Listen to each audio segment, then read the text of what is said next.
Oh, daughter, are you up? Who is it that calls? Is it my lady mother? Is she not down so late, or up so early? What unaccustomed recruits her thither? What how now, Juliet? Madam, I'm not well. Evermore weeping for your cousin's death? What wilt thou wash him from his grave with tears? And if thou couldst not make in love, therefore have done, some grief shows much of love, but much grief shows still some want of wit. But let me weep for such a feeling of loss. So shall you feel the loss, but not the friend which you weep for. Feeling so the loss, I cannot choose but ever weep for the friend.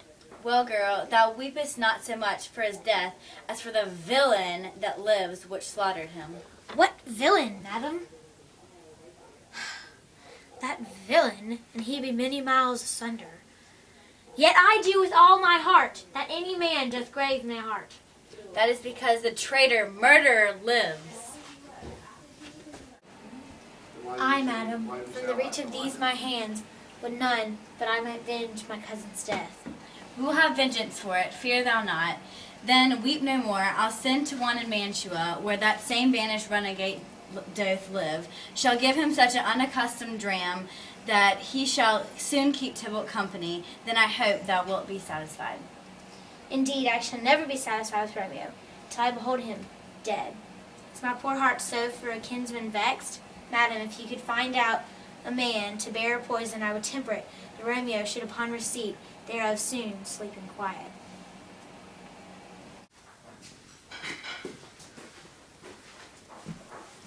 Oh, how my heart abhors to hear him named, and cannot come to him. To wreak this love I bore my cousin upon his body that hath slaughtered him. And all the means until find such a man, but now I'll tell thee joyful tidings, girl. And joy comes well in such a needy time. What are they, I beseech your ladyship? Well, well, thou hast a careful father, child, one who put thy from thy heaviness, hath sorted out a sudden day at joy that thou expectest not, nor I look not for. Madam, in happy time, what day is that? Marry, my child, early next Thursday morn, the gallant young and noble gentleman, the county Paris, at St. Peter's Church, shall happily make thee a joyful bride. Now by St. Peter's Church, and Peter too, he shall not make me there a joyful bride. I wonder at this haste that I must wed, ere that he should be husband comes to woo. I pray you tell my lord and my father, madam, I will not marry yet, and when I do, I swear it shall be Romeo, when you know I hate rather than Paris. These are news indeed. Here comes your father now. Tell him so yourself and see how he will take it at your hands. When the sun sets, the air does drizzle dew, but for the sunset of my brother's son, it rains downright. How now? Come do it, girl. What still in tears evermore showering in one little body thou counterfeitest? A bark, I see a wind, for still thy eyes, which I may call the sea, do ebb and flow with the tears. The bark, the body is sailing in this salt flood. The winds thy sighs, raging with thy tears, and thy with the them without a sudden calm will overset thy tempest-tossed body. How now, wife? How have you delivered to her our decree? Aye, sir, but she will none. She gives you thanks. I would the fool were married to her grave. Soft, take me with you, take me with you. How will she none? Does she not give us thanks? Is she not proud? Does she not count her blessed one worthy as she is that we have wrought so worthy a gentleman to be her bridegroom? Not proud you have, but thankful that you have. Proud can I never be of what I hate, but thankful for even hate that is meant love. How? Chalk logic, what is this? I thank you and I thank you not, and yet not proud. Mistress, minion, you thank me. No thankings nor proud, me no prouds, but fiddle your fine joints against Thursday next to go with Paris to see St. Peter's Church, or I will drag thee on a hurdle, fit her out there, green sickness, carrying out you baggage, you tallow face. Fie, what are you mad?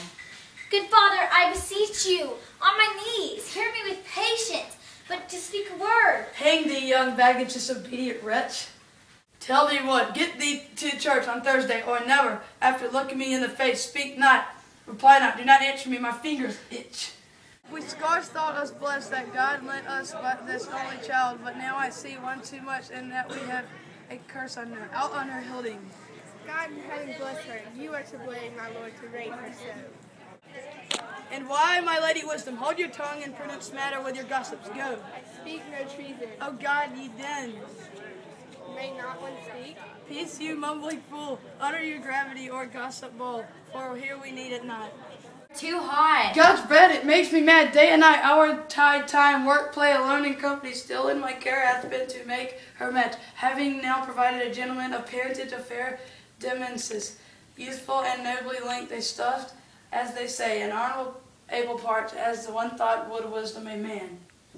Then to have a wretch, bully fool, a whining mammoth, in her fortunes tender to answer, I'll not wed, I cannot love, I am too young, I pray you pardon me.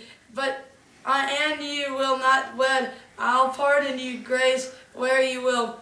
You shall not house with me, look to thee, think on thee, I do not use to get. Thursday is near, lay hand on heart, advise, and you be mine, I'll give you to my friend, and you be not. Hang, beg, starve, die in the streets, for my soul, I'll never acknowledge thee, nor what is mine shall never do thee, God, trust to thee behind you, I'll not be forsworn. There is no pity sitting in the clouds that sees into the bottom of my grief. Oh, sweet mother, cast me not away, delay this marriage for a week, a month, or if you do not, make this bridal bed in that dim monument where Tybalt lies. Talk not to me, for I will not speak a word. Do as thou wilt, for I'm done with thee. Oh God, oh nurse, how shall this be prevented? My husband's on earth, my faith is in heaven. How shall this faith return to heaven? Unless that husband sending me from heaven by leaving earth. Comfort me, counsel me, alack, alack, that heaven should practice stratagems. Hast thou not a word of joy? Some comfort, nurse. Romeo is banished into all the world to nothing. He dares never come back. We challenge you, for if he do, it must be by stealth. Then he puts the face so staid, as now it shows. I think it best you married with the count. Oh, he's a lovely gentleman. Romeo's a dish clap to him, an eagle, madam, hath not so green, so quick, so fair, and eyes as fair as that. Bestrew my very heart, I think you are happy in the second match, for that would sell your first, for it did not your first, for if it did not, your first is dead. Speakest thou from my heart? And from my soul, to else bestrew them both. Amen. What? Well, thou hast comforted me much marvelous. Go and tell my lady I'm gone, having displeased my father to fire Lawrence's cell, to make confession and be absolved. Mary, I will. This is wisely done. Ancient damnation of this wicked fiend. It is more sin to wish me thus forsworn, or to dispraise my lord with the same tongue which she has praised him. With above compare so many thousand times? Go, counselor, thou in my bosom henceforth shall be twain. I'll to the friar to know his remedy. If all else fails for myself has the power to die.